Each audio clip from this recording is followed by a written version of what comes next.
என்னது, நம்ம Marina beach கடியில ஒரு பெரிய ஷிப் இருக்கா?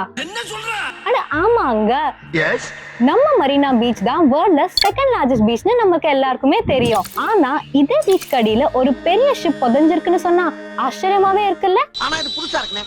இது தெரிஞ்சுக்கணும்னா வீடியோவை ஃபுல்லா பாருங்க. நான் சொன்ன மாதிரி தான் நம்ம மரீனா பீச்ல 1966ல SS மரீனான்னு ஒரு பெரிய கப்பல் புயல்ல சிக்கி கரையில ஸ்டக் ஆயிடுச்சு. அந்த காலத்துல இது ஒரு பெரிய ஷிப் ஆக்சிடென்ட்னு நியூஸ்ல எல்லாம் வந்துச்சுன்னா பாத்துக்கோங்க மக்களே. இன்னைக்கும் அந்த ஷிப் நம்ம மரீனா பீச்சுக்கு அடியில தான் இருக்குன்னு சொல்றாங்க. இனிமே நீங்க பீச்சுக்கு போனா அந்த ஷிப் எங்கன்னு கெஸ் பண்ணிட்டு கீழே கமெண்ட் பண்ணுங்க. ஒருவேளை அது உங்க காலுக்கு அடியிலும் இருக்கலாம். சூப்பர் இன்ஃபோல. சோ இத மறக்காம ஒரு ஷேர் தட்டி விட்டு அப்படியே நம்மள சப்ஸ்கிரைப் பண்ணிட்டு நம்மளோட அடுத்த வீடியோக்காக வெயிட் பண்ணுங்க. Bye by.